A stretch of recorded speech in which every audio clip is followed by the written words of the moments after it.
This is the Jeff McLeod Show, where we talk about God, America, the things that make our country great, and so much more. Join us in for this week's episode as we talk about the recent assassination of Charlie Kirk. Good evening, everybody. Currently, it is Monday, September 15th, and I'd be lying to you if I said I was over the Charlie Kirk assassination. I'm really not. I've been thinking about it almost every hour of every day. And it's really, really sad, first of all, for his wife, Erica, and their children, his mother and father, who never get mentioned. I believe he had a sister as well as a brother. It's just incredibly sad. It's sad for America. It's sad for Christianity. And we really had a martyr here in the United States. He was a Christian, an American icon, and a great thinker. He championed many causes, but most importantly, he advocated and promoted Christianity.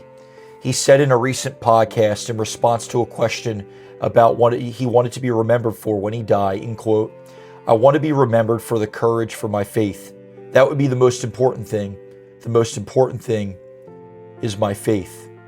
And I believe he lived it. I believe he heard or is going to hear one day, "Well done, thou good and faithful servant." He served the Lord. Many times, looking at him, you thought he was overly political, but in reality, all his political viewpoints came from the Constitution, and more importantly, came from the Bible. His stance against transgenderism, which ultimately saw him killed, was a biblical stance, that we are created in the image of God, and that mankind has value, and mankind has value in what God created him as, either a man or a woman. He stood against abortion, and stood for the unborn and their rights. And that was another biblical value. The Bible says, "Before I formed you in the belly, I knew you and sanctified you," in the book of Jeremiah. So God knew us before we were born. That was another clearly biblical value. He believed in meritocracy, that everybody should receive a job based off of his or her merit, not off of affirmative action, not off of DEI. And Charlie Kirk was martyred for free speech and for being a Christian, because his Christianity influenced his worldview. His Judeo-Christian worldview shaped the way that he approached debate and public discourse. He loved the Constitution. That was abundantly clear. He had an amazing memory. He read 2 hours each night, he said, and clearly he had an understanding of the Constitution inside and out. He loved the values that traditional Western civilization has traditionally stood for: a belief in the divine, freedom of speech, freedom of religion, trial by jury, and many other values.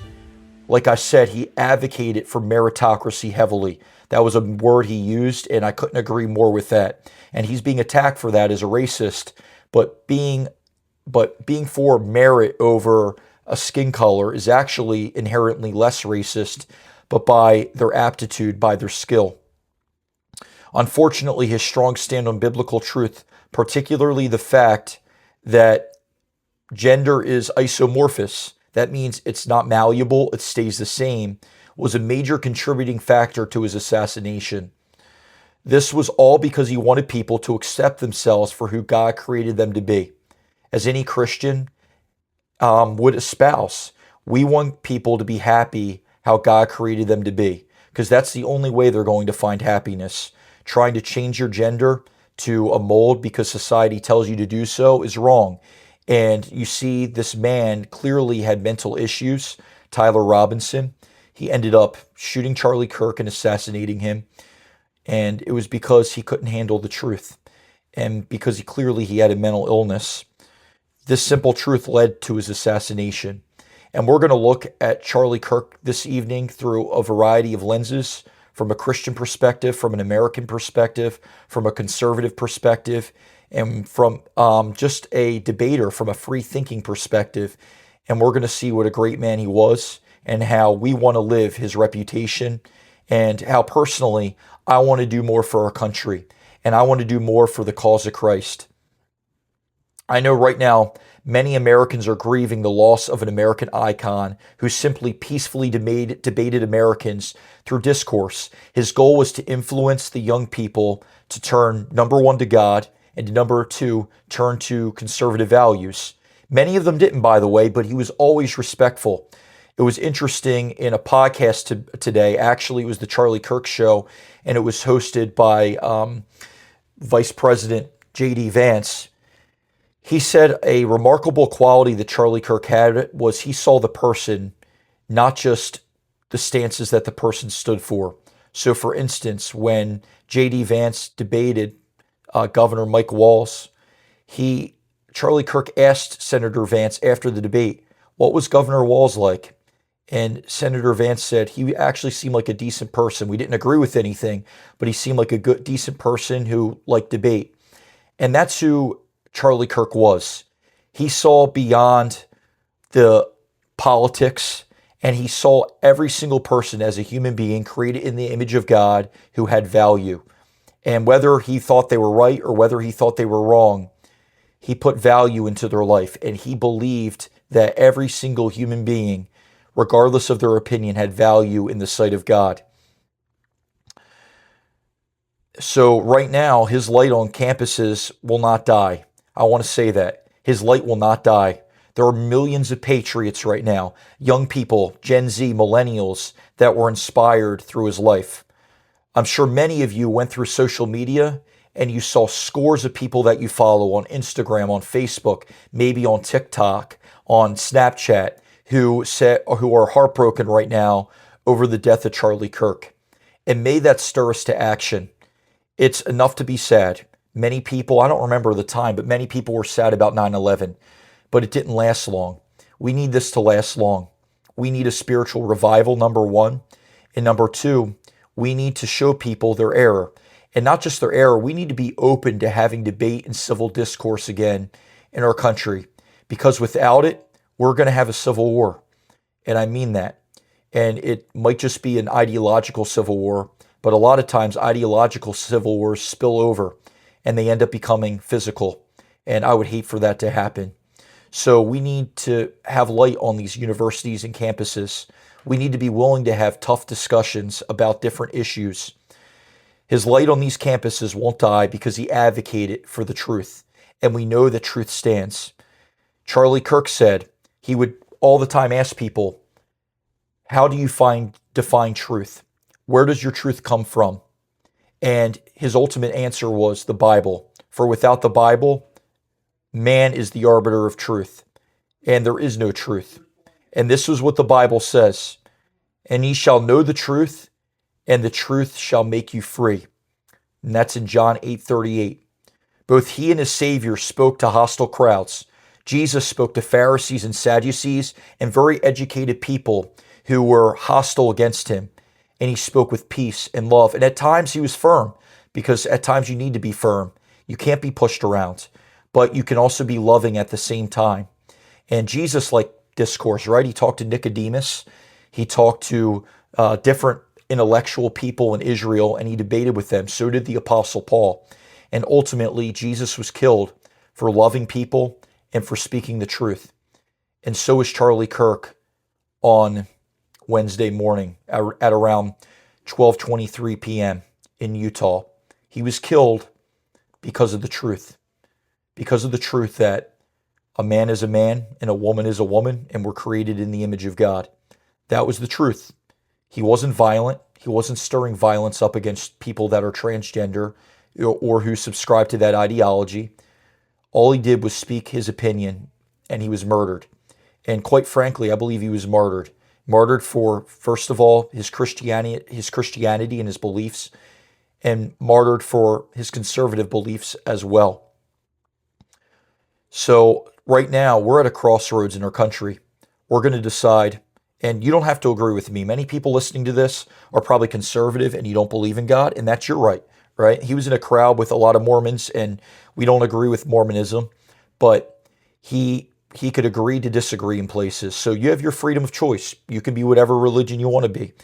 You can decide to be liberal, and I'm all for that. But we need to be able to have civil discourse and debate. And Charlie Kirk's life was snuffed out way too soon at the age of 31 with a wife and 2 children. And I know that was already mentioned, but that is the biggest tragedy of this all. 2 children are going to be raised without a father. They're going to be raised by a single mother, and it didn't have to be.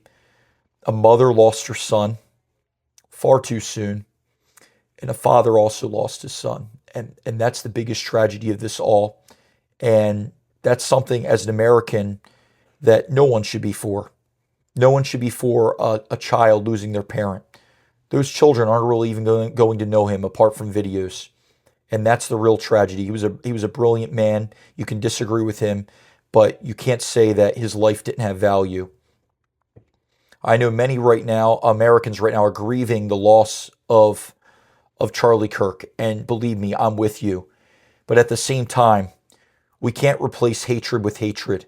We have to replace evil with good because that's what Charlie would want, and that's what Jesus Christ would want. There was a video of a woman a couple years ago swatting off a hat of Charlie Kirk's, and people were telling him, hey, you need to press charges, you need to arrest her, and he said, leave her alone. And that's what Jesus would want. He didn't have hatred in his heart toward anyone, and he could agree to disagree without having hate. As Christians, let us be emboldened to speak the truth like Charlie Kirk did. There is a real hell. Okay, and I want to say that out there. Charlie Kirk is in heaven today because he placed his faith in Jesus Christ. He believed he was a sinner and that there was no way for him to earn heaven on his own, but only through the precious blood of Jesus. And he accepted him as a fifth grader in school. And that's a wonderful thought that we know Charlie Kirk is in heaven. So we're all going to see him one day. I never met him. I wanted to meet him, but I'll see him one day. His wife, Erica, will see him one day. His father, mother will see him one day. And you too can as well if you're saved.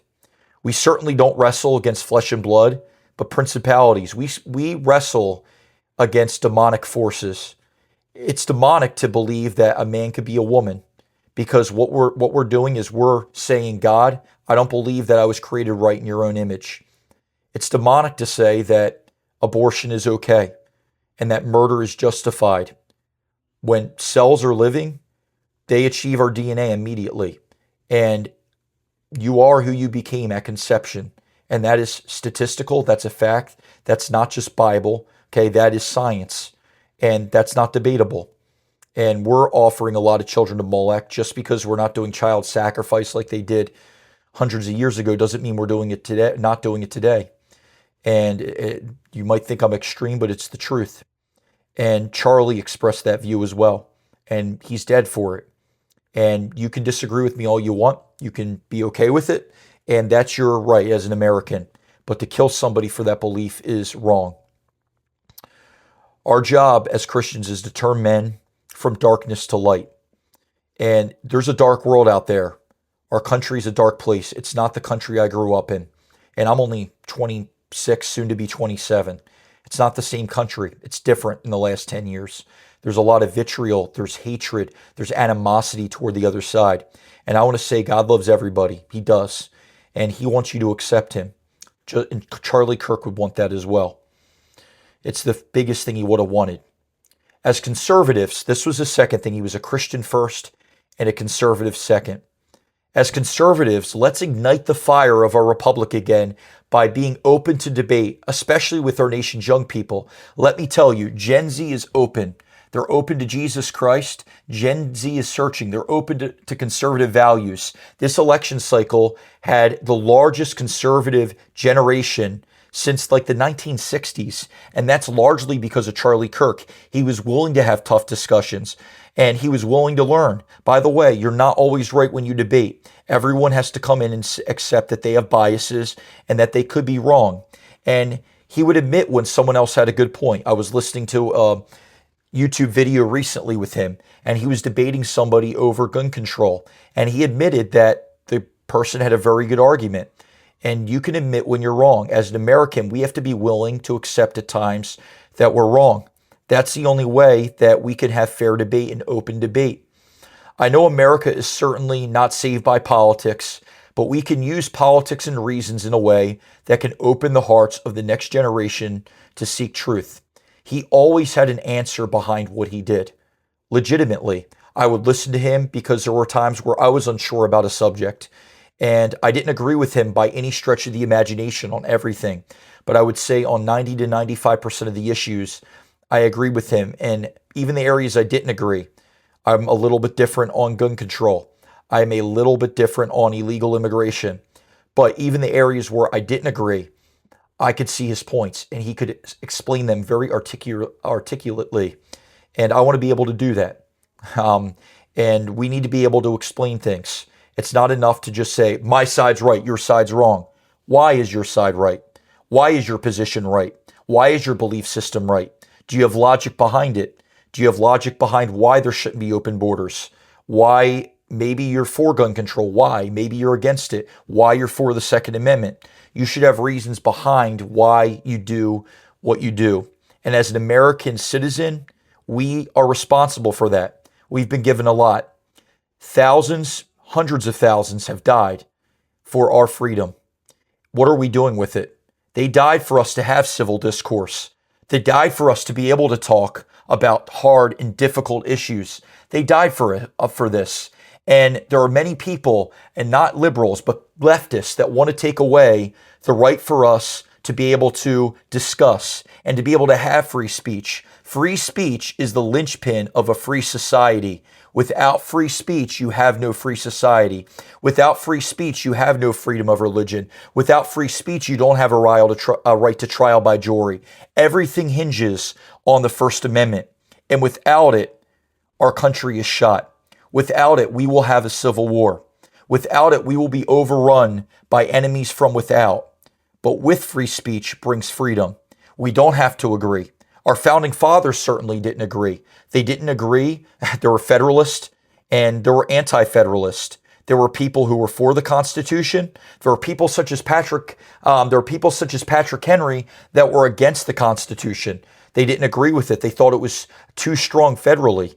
We can have our disagreements, but the key is we need to have disagreements or our society will crumble. Look at Europe right now.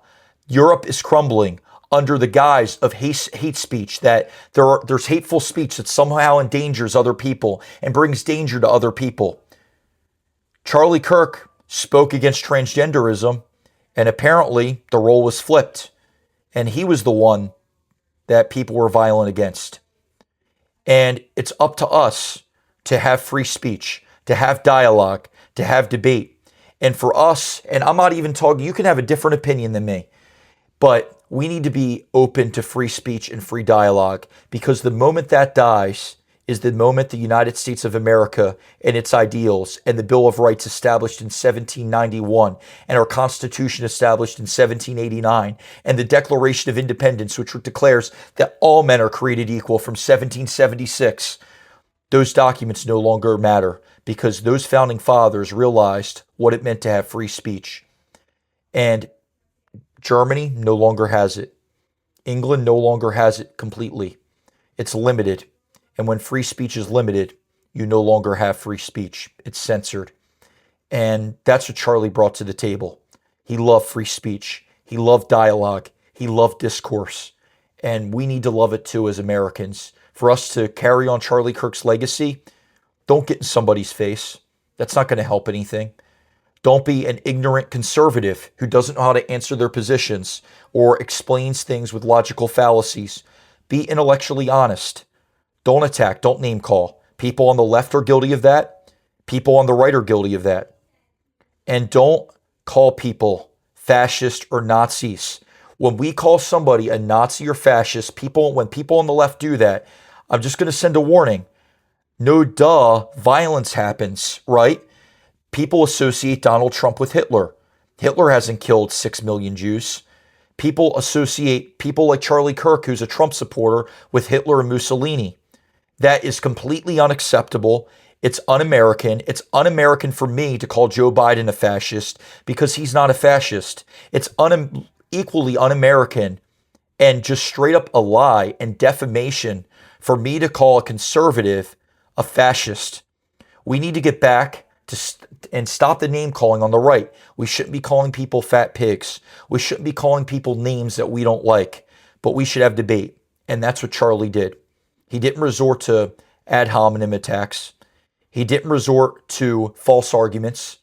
He resorted to the truth, and he stayed on topic and he stayed focused. What are we going to do with that? Are we going to let America's torch die, or are we going to keep it bright and burning brighter. I want my children one day to have a brighter future than I had. I want Charlie Kirk's children, we're carrying on his torch. His race is done. He said that the biggest motivator for him was his 2-year-old daughter. Now it's us. What are we going to do with it? And what are we going to do with it? What are we going to do with Charlie Kirk's legacy? We need to commit ourselves. He was not college educated. And by the way, no one needs to be college educated to be a learner. I might view a little differently about my viewpoint on college than Charlie Kirk, but you don't need to go to college to be educated. Read, stay up on current events and the news, know what's going on, and fight for your country. Vote, register to vote if you haven't, because America is hanging in the balance, and we need you. We need more Charlie Kirks, and I'm going to be speaking out.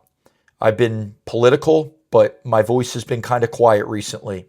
And I'm going to start debating. I'm going to start having more public dialogue. And you're going to see some of that on this page. The original intent of Liberty's Torch back in 2020 was to do this, to have interviews. And my purpose got changed a little bit. And with Charlie Kirk's death, unfortunately, it brought to light the need to have public discussions. We're going to move now to Americans, how we should treat each other, and I've touched on it. Let's have our disagreements, right? It's okay to have a disagreement. It's okay to love people. You can love somebody that you disagree with. You can care about somebody as a human being who you disagree with. It's an utter travesty that someone was killed for dialogue. It's just words. That's all it was words. And like I said, I believe most Democrats would never want a political opponent assassinated. But once again, when you label somebody as fascist or Nazi, you are inciting deranged individuals to go out and commit a heinous act. It's as simple as that. And that needs to stop. I'm calling the left out right now. That needs to stop. Don't call us fascist.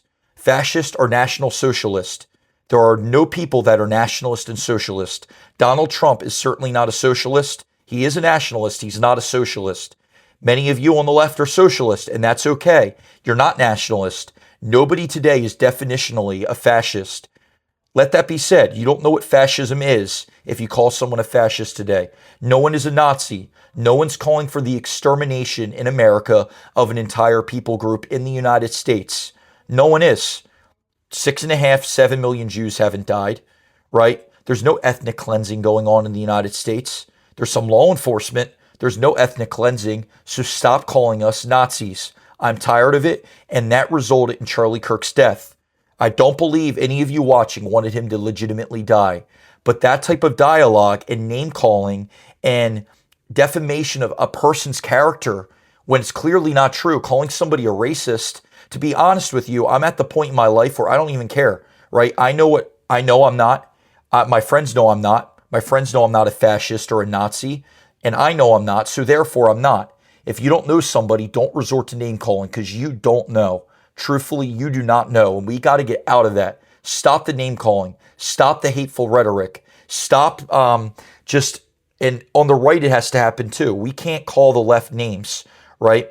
We can't do that. We can't be giving people titles and false names. That's wrong. And I differ from Donald Trump, to be honest with you, in those regards. Calling someone names is not a way to win a debate. Attacking policy and debating policy is what wins debates. So we are on the cusp of something huge. And I don't know whether it's bad or good. There are 3 outcomes. Here are 3 outcomes for our country as a result of this within the next 10 years. A conservative and a Christian revival where young people right now, and I think you're seeing it, and I believe in you, by the way. I believe in my generation. I believe in you. Charlie Kirk believed in you, and because he was one of us, and I believe in you. Our generation is not dead. We have free thinkers. We have people who want to do what's right, who are striving to do what's right. We have people who want to stand up and let their voice be heard on college campuses. We have people who want to go into politics and make a difference. And I believe in you, and like he believed in you. And we need to do what he would want us to do. We need to speak out. So that's one option, a conservative and Christian revival. But if it doesn't happen, there are two really bad options that I could see happening. Tyrannical government, where after this election cycle, and by the way, we need to temper what we do right now as well, because the left can use this against us. We can't be arresting political opponents or people that maybe even vocalize terrible things. I'm anti-cancel culture, and people might say, "Oh, but this is different. It's calling for somebody's death or and we're rejoicing." Free speech is free speech, and constitutionally, it is correct, right? You can't threaten to kill a political leader or act of violence against a political leader, right? So if people are calling for Donald Trump, they should be arrested. But people celebrating, I'm sorry, it's terrible, and I think you're a piece of dirt, but they can do it. And we need to allow free speech. So we could have tyrannical government or conservative and Christian revival, or lastly, this is what scares me the most, an ideological civil war. I mentioned this, that will turn violent. And I think we're seeing that a little bit right now. We need to get our act together. I'm seeing news anchors that are conservative right now going ballistic. We can't do that. Charlie wouldn't have done that. He would have stayed level-headed. In fact, his wife said he never in the home even raised his voice at her or his children.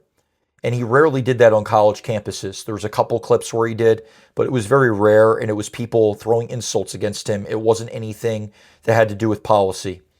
We have to make sure that we calm down. We're the party, we the conservatives are the party of law and order. We're the party of peace. We're the party of civil discourse. We're the party of discussion. And we need to be willing to do it even in a really difficult time. And to be honest with you, I'm still a little bit angry and upset right now. But we got to tone it down and calm down and debate people peacefully. And if we end up being a martyr for it, so be it. We did what was right, just like he did. Lastly, addressing this travesty, my heartfelt condolences go out to Erica Kirk. I already said this a couple times. I can't imagine. And we're praying for you. I want to let you know that. I don't know if you'll ever see this video. You probably won't. But we're praying for you. And if I can help in any way, whether it's being involved in traveling, I would be willing to do that, or just prayer. And that's what I've been doing already, and I'm going to continue to do. We're praying for you. We're praying for your kids. We're praying for the parents of Charlie Kirk. I don't even know much about them. I know a little bit about his mother, but what a terrible thing. And be praying for his siblings as well. I don't know how many he has, but we need to be keeping them in our prayers as Christians. And we need to be peaceful. Blessed are the peacemakers, the Bible says, right? And we need to be peacemakers today. So no mother deserves to lose a son. No father deserves to lose a son. No wife deserves to be a single mother.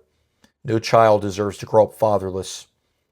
And for the shooter of Charlie Kirk, we need to be praying for his parents. And I know that's difficult, and we don't really want to. And we need to be praying that he receives Christ. And what he did was terrible.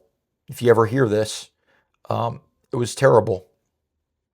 Tyler Robinson. That's all I can say. And it breaks my heart. But you can receive Jesus. You can receive victory. And you can be saved. And we'd invite you to do that before it's too late, because I know your time on earth is short. It's not much time left. There's a couple other things as we move into another part of this segment. I'm going to be doing this daily, a daily podcast, because I think it's needed. But we're going to be moving now into things that Charlie Kirk stood for that he would not want to see after his death. So I see several politicians right now using this moment for another gun control political spiel in the wake of his death. And that is completely unacceptable. Charlie Kirk many times during his life mentioned that many times we have to sacrifice safety for the expense of freedom. I want my children to be free. I want your children to be free. I want Charlie's children to be free. And in order for them to be free, we have to have the same rights today. And sometimes, like he said earlier, that people on the left disagree with, but I'll explain if you don't take me out of context. Sometimes safety and freedom, there's a trade-off. And unfortunately with guns, that's the case. And we can be smart. We can do background checks. I'm a little bit different than Charlie Kirk on that. But we shouldn't politicize this. Charlie Kirk would have died regardless of the gun control measures. Utah campuses did not allow rifles. I know there's this thing going on Facebook, and I researched it in Utah statutes. Right now, the university he was at, you couldn't carry a rifle around, let alone go to the top of a building. It didn't matter what was banned. It was illegal already. He was going to die. And it doesn't matter how much gun control was there. He was going to pass. And sometimes we have to exchange our safety for liberty. Our founding fathers did that. Every single founder of the Declaration of Independence or signer, over half of them lost their houses and they were burned to the ground during the Civil War by the British. And they sacrificed their safety. Why can't I sacrifice mine a little bit against a tyrannical government? So that's the first thing I'd like to say. AOC tweeted, "The scourge of gun violence and political violence must end." And I applaud her for that. Okay, I applaud her for denouncing the shooting of Charlie Kirk. The shooting of Charlie Kirk is the latest incident of this chaos, and it must stop. We cannot go down this road. There is no place for it in America, and we wish for his recovery. Okay, I'm glad that you wish for his recovery, but why does every single gun violence issue have to be met with the problem's gun violence? Let me tell you, someone could have a knife, they could have a car, it doesn't matter. They could make their own homemade bomb. The people that took down the planes during 9/11, they didn't have guns. They had box cutters. It's man's evil heart. And the solution is not gun control. The solution is man's heart and getting man's heart right. A gun is an instrument. Just like a knife can cut a cake, just like a knife can butcher meat, right, for you to make your steak, a gun can do things. It can shoot animals and allow us to hunt. It can protect us in self-defense, or it can be used as a murderous weapon. And it's how you use it. And there was this week, right before Charlie died, he was talking about the young woman who was murdered in a train, and she was killed with a knife. So just because that gun was used doesn't mean that if there was gun control methods that he wouldn't have had the same fate. And don't politicize this. Don't politicize gun control to get your political point across. I'm tired of people playing politics. I'm sick of playing politics. I'm sick of politicians screaming across at each other when they're debating. I'm done with it. I'm through with it. We need civil discourse. Our politicians are like children. And when you are just trying to push a political point, you're being a child and you're trying to get your way in a tragedy. And that is an evil thing, trying to push your agenda, what someone who died would not have wanted and would not want his legacy to be. You're trying to destroy his legacy with something else. And that's unacceptable to me. We should never try to exchange liberty for safety. When one exchanges liberty for safety, he is neither free nor safe. Let me repeat that. We should never try to exchange liberty for safety. When one exchanges liberty for safety, he is neither free nor safe. We saw that during COVID and the overreach of the government. Many of the Bill of Rights were infringed upon. People couldn't go to church, but they could go to liquor stores. People didn't have the whole judicial process like they normally did because of COVID. They were held up for years in our court system because of that. Children didn't go to school and couldn't learn. Rights were violated. And during that time, we exchanged our freedom for safety. Let's not do that in Charlie's death. He spoke out against that. And that's what he would have wanted. I'd like to say how ironic it is, secondly, that a leftist who is supposed to be anti-gun shot a right-wing conservative who believes in the Second Amendment. So it's completely ironic. Many of these recent attacks and murders have been from left-wing loons who would say they are for gun control, except in the case that they have an opponent who they disagree with that they want to shoot and kill. So therefore, they're being hypocritical. Just like the people who ditched Elon Musk when he voted for Donald Trump and they decided, we want to get rid of our electric cars. Did you really believe in going green? Did you really believe it at all? Because if you believed it at all, it wouldn't have mattered what Elon Musk did. You would have stuck with it. There are people today that say, oh, pollution is terrible. People on the left. What about China, who is the largest pollutant in the world? People say, oh, people aren't getting paid enough. We're against slave labor. We're against slavery. What about the different children in China who are getting paid pennies and they're working for Temu, they're working for Nike? That's unacceptable. It's a double standard. And I'm quite frankly sick of the double standards. I'm sick of it. And I was thinking about how awful it is that this guy would say that, oh, I'm anti-gun. I'm sure he would, right? He was a hunter when he was a teenager. He was indoctrinated in a leftist university, probably by a leftist professor. And I guarantee you, he would have said before this event he was anti-gun, except when he wanted to harm a political opponent. That's why Gen Z right now, many people say it's acceptable for political violence. I believe it's 25% right now. That it's completely unacceptable ever to do something violent against a political opponent. Ever. I don't care who it is. It's terrible. It's a terrible thing just because of free speech. And it's completely unacceptable. So there's irony. I want to bring up something that Kamala Harris said, and I want to applaud her for her quote denouncing the shooting and killing of Charlie Kirk.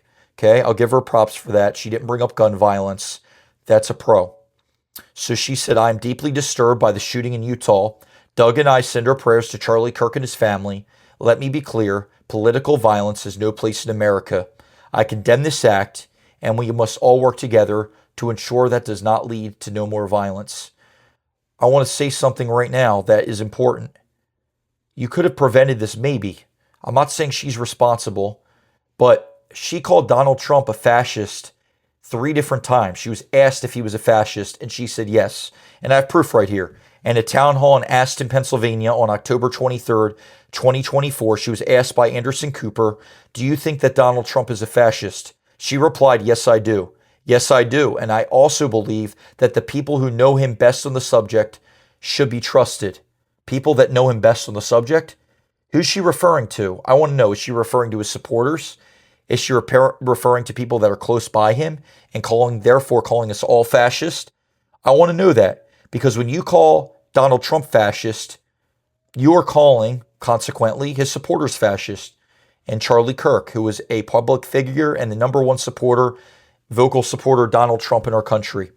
Here's the next one. She had an interview with Charlemagne the God. He said, the other Donald Trump is about taking us backward. The other is about fascism. Why can't we just say it? And she said, yes, we can just say it. Unacceptable. He is not a fascist. Definitionally, you can go back in this video and you can see that I said he's not a fascist, and I define what fascism is. So I believe it's as accurate as possible historically. We take things out of their historical context. And lastly, on AP News reporting after John Kelly's remarks, Harris said, when asked if she believed that Trump is a fascist, she replied twice, yes, I do. Yes, I do. Unacceptable. It's completely unacceptable, and we need to stop calling people names. And I'm hopeful for our country. I'm hopeful that this can stir up a conservative revival and a religious revival in the young people. There is hope. The only hope is Jesus. And if you don't believe in Jesus, it's okay, right? Because of free speech. If you're a liberal who listens to this, I care about you. By the way, I'm somebody, I'd actually love to do debates. If you'd like to debate me at any time, feel free, reach out to this YouTube channel, comment, and I'd be more than happy to debate you. It's just the truth. I would. I readily enjoy debates, and I want to do it. And we need to reach America's youth, and we need to carry on Charlie Kirk's legacy of intellectualism, conservatism, and Christianity. And once again, we love you, Charlie. You died too soon. It was in God's plan. All things work together for good. And I want this video to work out for good. And I want your assassination, your martyrdom, to work out for our country's good. And we're not going to let you down. This is our generation. This is our movement. And we are, like you said, going to take America back one vote at a time.